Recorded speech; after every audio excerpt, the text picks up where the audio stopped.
Hello, everybody.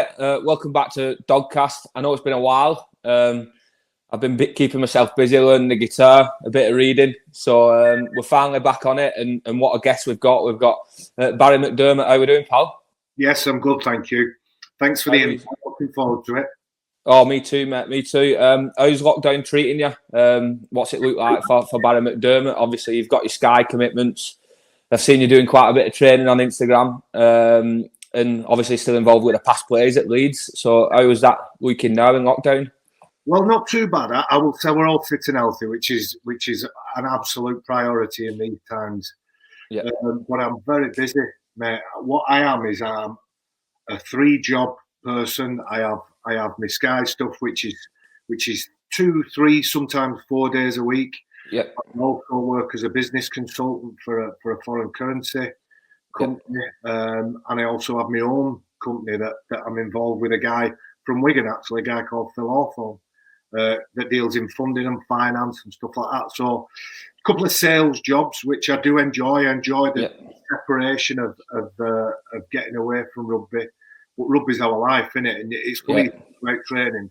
We revert to type, don't we? When we've got nothing else to do, we revert to type. So getting out for a run, getting out for a walk, training at least probably 5 or 6 times a week, which is brilliant for me. I love my training. The only thing that gets in the way of my training is my ailments and my injuries and my neck and my stiffness and soreness from my shoulders and stuff, which that's the pain and the pleasure combined in one entire exercise. So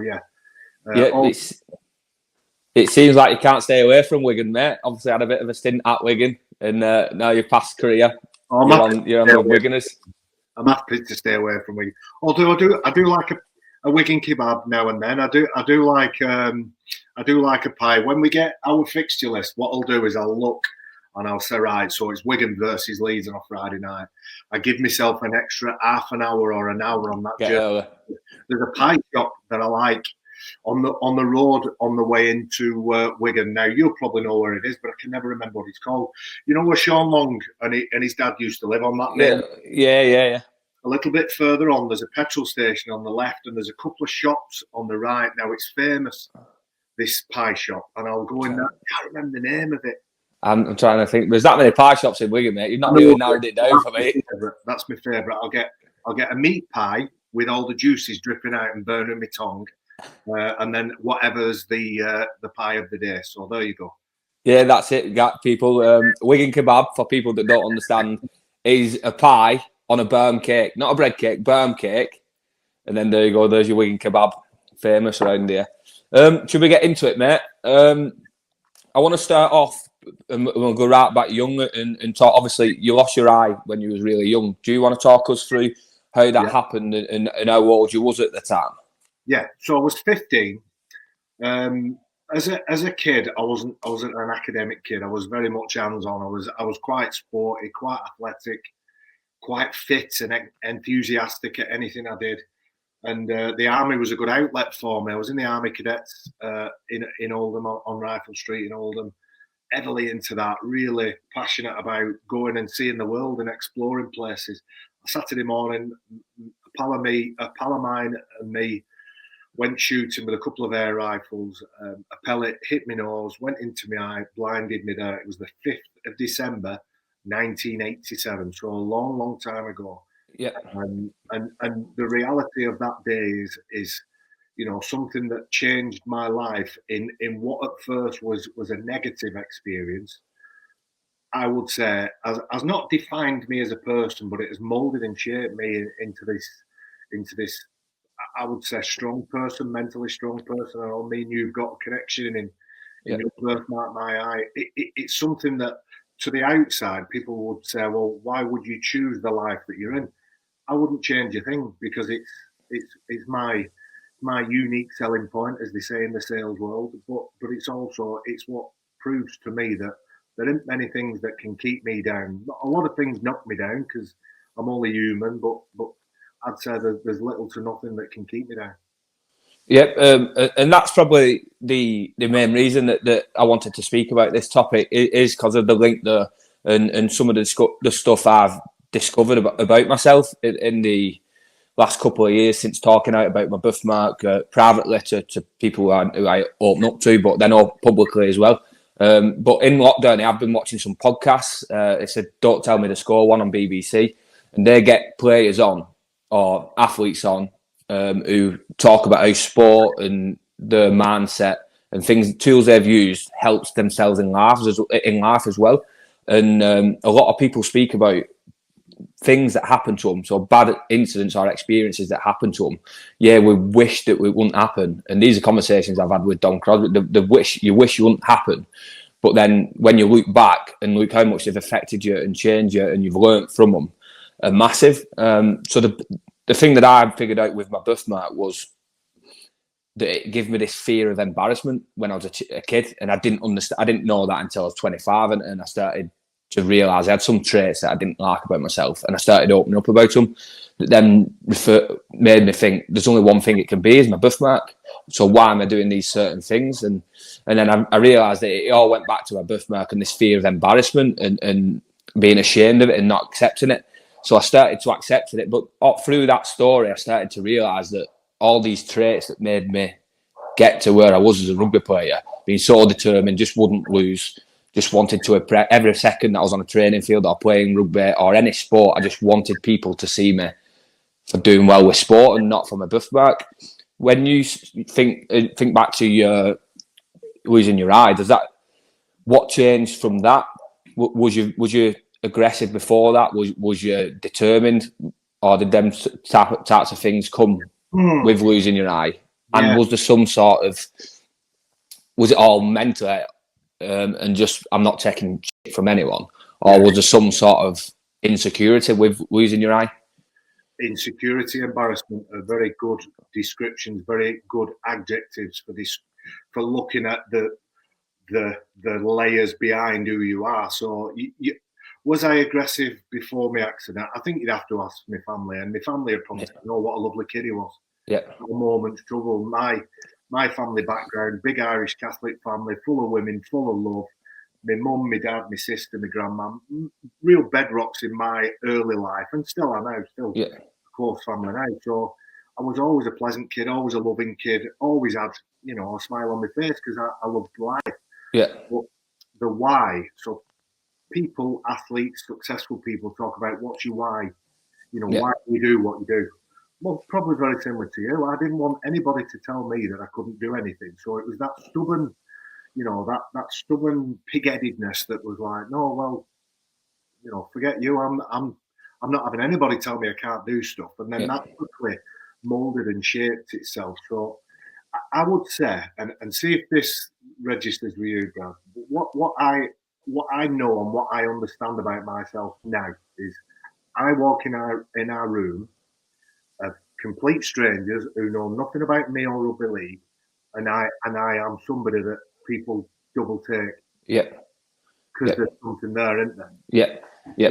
They'll look, they might linger, they might stare, and for a long while it was like, well, you're looking at. Yeah.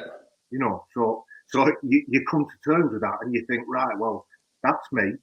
Yeah. And I can either react to it, I can shy away from it, or I can embrace it, which is how I eventually came to terms with people going to notice you. Why not take advantage of that? That's probably why I'm in a couple of sales jobs. That's probably why I enjoy meeting people, doing business with people, sitting down and getting to know their story, because they will naturally look at me, then that door is half open for me. Yeah.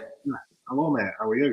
Yeah. I think I have a lot of people who, in my rugby career, wouldn't dream that I would walk up and shake people's hands. If I'm walking up to them in my rugby league days, they're doing something. Yeah. But I've changed and I've evolved, and I wouldn't like to think that I've softened. Yeah. What I've done is I've mellowed a little bit. I've still got the devil in me. It's still there, but it's how then you approach the rest of your life. You can't fight everybody in the world. You've got to make friends with people and hopefully help them and get them to help you in different ways. Yeah, I think a massive word that you said there was evolve, and I think I can certainly relate to that. And like you said, the issue was, and that was my problem that I struggled with, because I knew it was blatantly obvious that it was there, But then people would tell me it doesn't matter. It doesn't make a difference. You were who you were. It's not even that bad. But I knew it was my own opinion of myself, so I wasn't in denial about it. I just never accepted it. I just didn't like it myself. And the thing that helped me was the success that I had from my rugby had probably given me more confidence to actually deal with it and accept it. So this birthmark that I had that I hated for so long had given me this desire, this drive to be something else that I normally wasn't. Created this rugby player that then created the confidence to deal with my birthmark. And that was probably the first time when I came out about the birthmark that had caused me some sort of happiness or some sort of feel-good factor due to just my birthmark, really. And the word that you say about evolving, and obviously we're talking about similar things here, but they're very different. You're talking about that you might have mellowed a bit in your aggression and stuff like that. And mine was this determination to just constantly try and impress. And I had a conversation with Rich Agar earlier on, I think it was the first Dogcast that I did, about I'd do 2 good things, 3 bad things at training or in a game. And you've watched so many of my games, how erratic I can be. And that was just because I had this desire to make something happen and do well.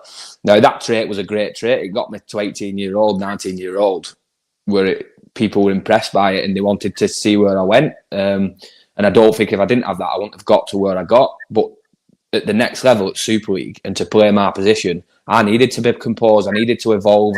And that's something that is only just coming to me later on. I'm just realising through my career as well. So like I said, the thing that it created, that desire and that will to win was great, but it also was bad in some ways. And the reason I evolved was to just mellow it down, like you say, and get the balance right between the two sides. Yeah.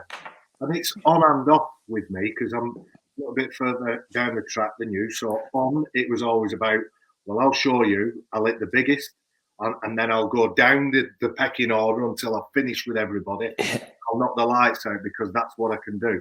The game changed, and I had to change with that game. But off the pitch, I had a teammate once that said you have a complete lack of fear of failure when it comes to opening your mouth and being in a public situation. Opening your mouth in a team meeting and saying something, not knowing whether it's right or not, just feeling that it's right for me at that time to say it. As you say, sometimes you get it right, sometimes you get it wrong. With public stuff, and I would say public speaking. So in the arena that is Sky TV, you've got one chance because it's in there and out of there straight away. And I'll tell you what, I reckon I'm 90%, 90% accurate in what, but that 10% that I do get wrong is dangerous. Wrong, and I'm like, oh my God, you need to think for a second. Sky doesn't allow you to think, but then other stuff, public speaking. I used to do quite a lot of stuff with different businesses on team building, successful teams and stuff like that. And you talk about your experience, you talk about the things that you've been through, because we have seen it, done it, wore the t-shirt and got the scars to prove it. So we have got an inbuilt resolve and resilience to getting those things wrong. So the teammate that said it was absolutely bang on, but I didn't understand how he could see it, but I couldn't see it or feel it. I'd just get up and I'd just do it because I thought, well, what if it happens? What if it works out right? What if I come out of this and I've said the most groundbreaking, earth-shattering piece of information? But I'm not. At one time, it was 50-50. It were right or wrong. But I just looked at it and thought, well, there's a good chance I'm going to get it right, but there's a good chance I'm going to get it wrong, and hopefully I'll be optimistic and look at that glass half full. Yeah. Right, let's get on to the rugby side of things. So you started off at Oldham, didn't you? I might get some of this wrong because I was still only a pup then. But you started off at Oldham, didn't you? And you're still working on the doors. And then you moved to Wigan. Now, that'll have been the time that Wigan were really successful. The back end, wouldn't it? Yeah. So can you talk me through the difference of going from playing for Oldham and working on the doors to then going and being involved in what I'd imagine that Wigan team had some right legends in it and some great names to play with? Yeah, and it's black and white. That's what it was. It was working on the doors. I mean, it's crazy. I was 20, 21 years old. And basically that conversation with the head doorman of the nightclub that used to go in was born out of him throwing me out, splitting me up with fights, splitting my mates up who were fighting in lumps all over the place, and just said, "You're the one that's right at the middle of everything. You come and work for us, then you can control your mates, and I'm not pulling you up." I didn't quite understand that Dawn was supposed to split things up. My rugby instinct kicked, just piling in, which you shouldn't smile about it, but there you go. Evolving, mate. We've evolved since then. We've evolved, and the nightclub is gone now, so therefore it never happened. I moved from Oldham because I was ambitious. Oldham, I only ever wanted to play for one club. I wanted to be loyalty is very important, very very high on my values and principles. Yeah. But loyalty with Oldham wasn't a two-way street.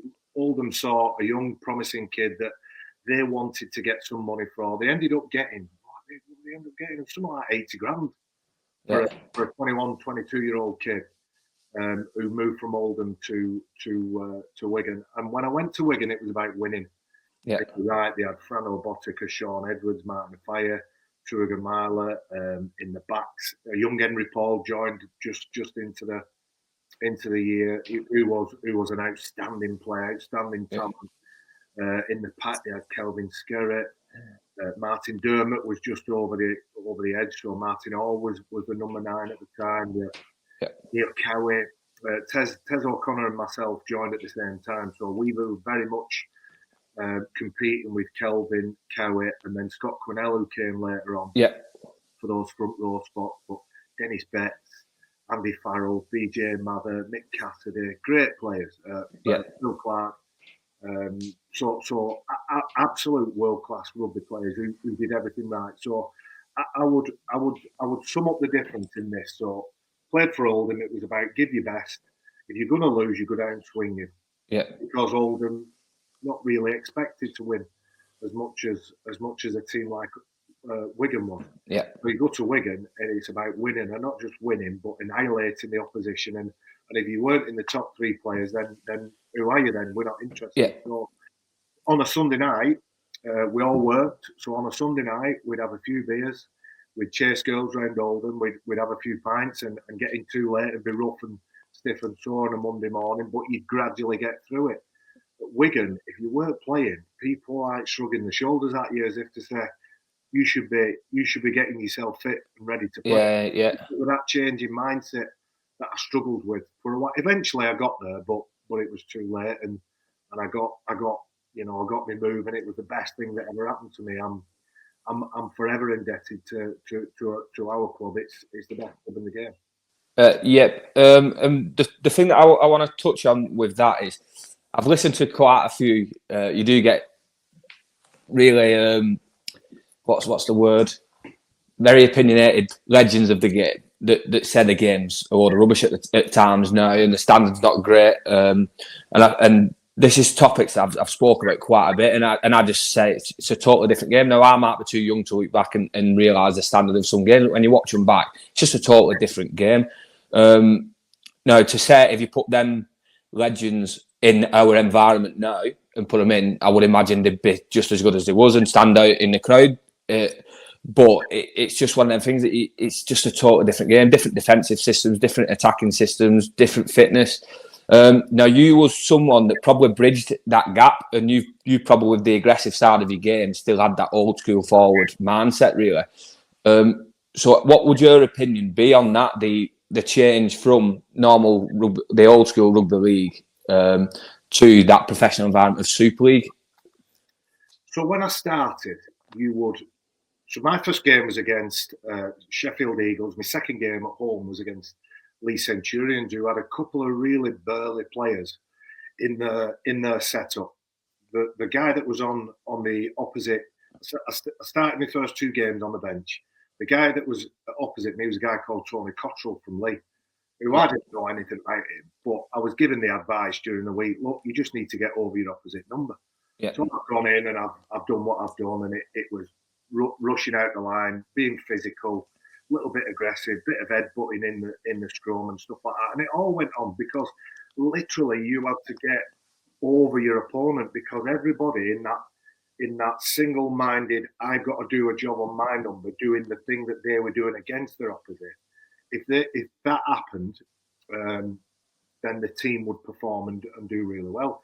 But from that September in 1990 or 91, whatever it was, to when I left at the end of 2006, it was completely the other way. So you couldn't allow anybody in the first 5 or 10 years of my career, you couldn't allow anybody to give you a big shot, or couldn't allow anybody to give you a bit of an head rub or stuff like that, because they then would then see that as them on the front foot. Yeah. As I got to the other end of my career, it was about, listen, just get on with your job, absorb the pressure, absorb whatever your opponent's willing to throw at you. Don't lose your composure. Don't react. Now, I suppose the question that players of today's game will ask to players of my game is it different? Is it better? Is it worse? Well, yes, it's different. Of course, it's different because it's a complete different mindset. You absorb everything that's thrown at you. So somebody like Chris Hill, who's made of granite, who just keeps going and going and going and going, don't react. He does, but tries not to react. Back in the 90s and the 80s, would have been eaten up and swallowed up. Yeah. But that's not to say that he wouldn't have been able to adopt that mindset and back then retaliation in first. I think the smart rugby players from any era can look at the rules, look at the regulations, and think, right, how do I excel in this environment? The good ones will always succeed. Yeah. I don't buy into the game softer. Where it leaves a bad taste in my mouth is when players stay down. Yeah. Not the over aggressive side of the game. Or I love to watch. We've had enough conversations. You know, I watch all games. Yeah. You watch an amateur game on a Sunday or a Saturday afternoon and enjoy it just as much as a Sunday afternoon or a Friday evening, Thursday evening. It all feels the same to me. Where I think we must not lose the essence of our game is about that toughness. You get up, you do your job. The unfortunate hangover of all the concussions and all the after effects of an heavy career is you are, as a player, not allowed to make those decisions on whether you get up or not. Yeah, and that's it. It is a fine line, and that's what makes rugby league so good. Is the toughness side of it, and it is a fine line that we do not lose. That I agree with you. You spoke then about changing in your career to starting, instead of being on the front, absorbing some of it and just doing your job and probably a bit of composure in there. How much of a impact did Graham Murray have on that? Was it when he was at 98 that he came in, or 97?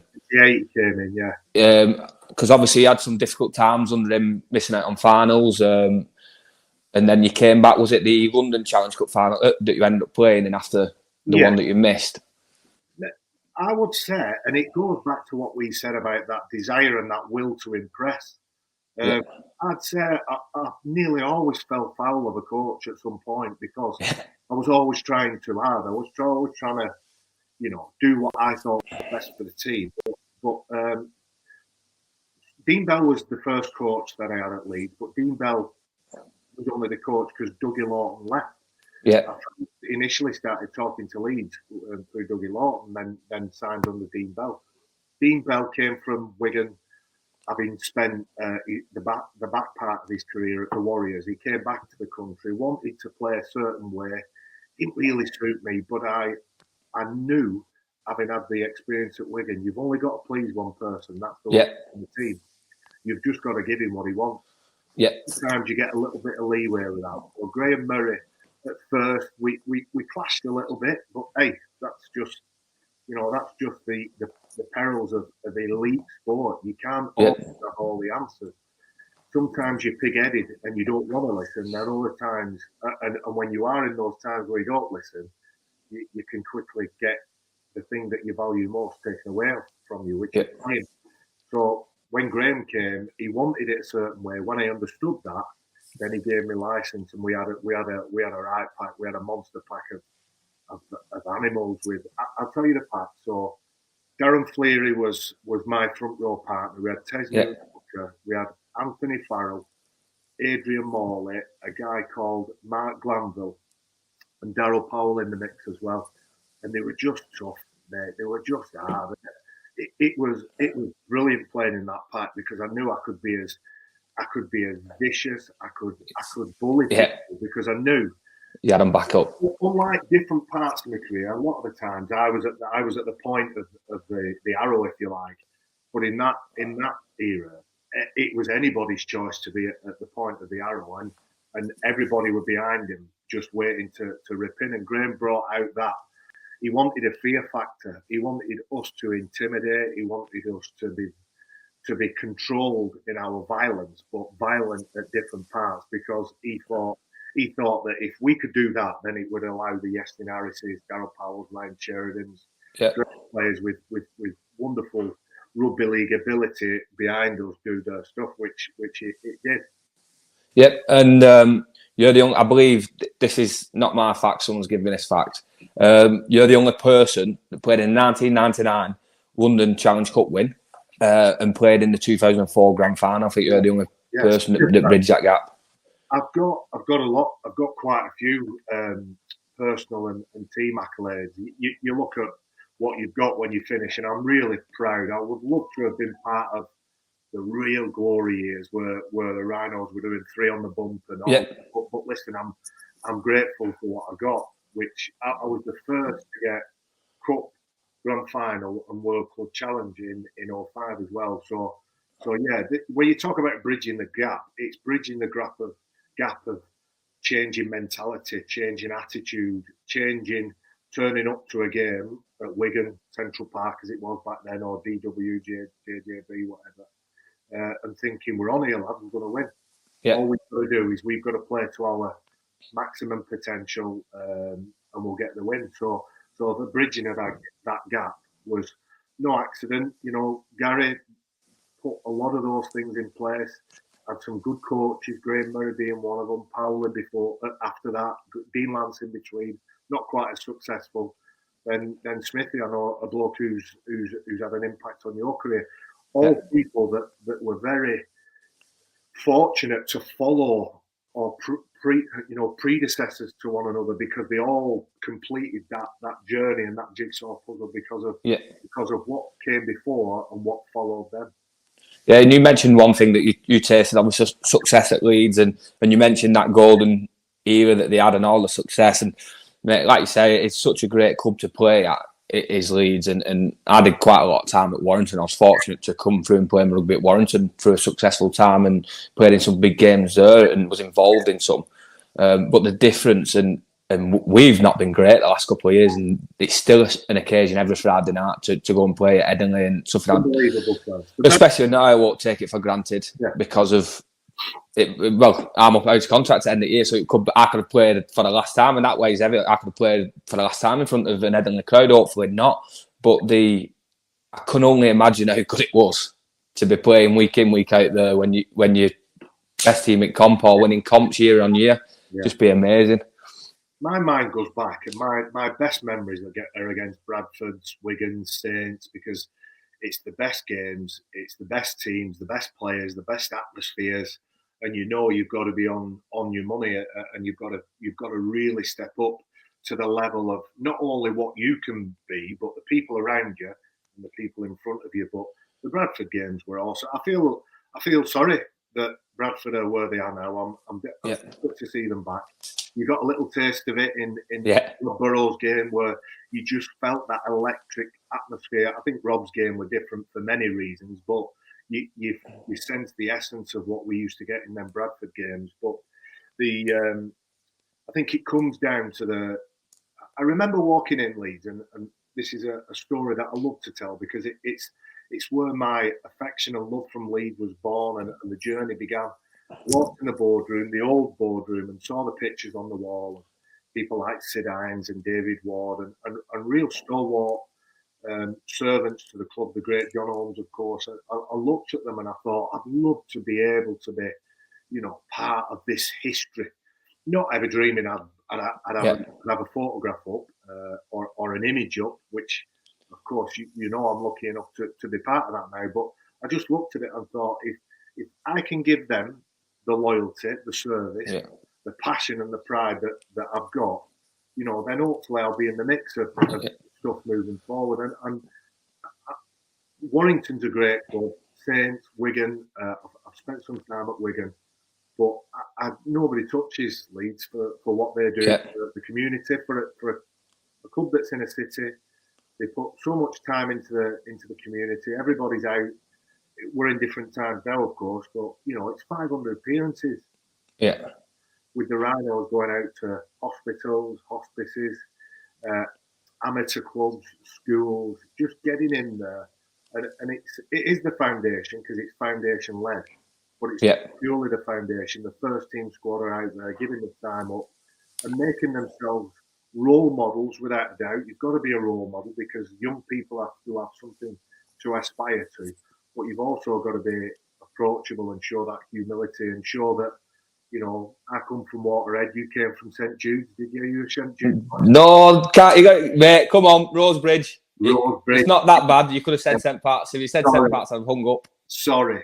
You're Rosebridge. Anyway, when you see me next, you can give me 6.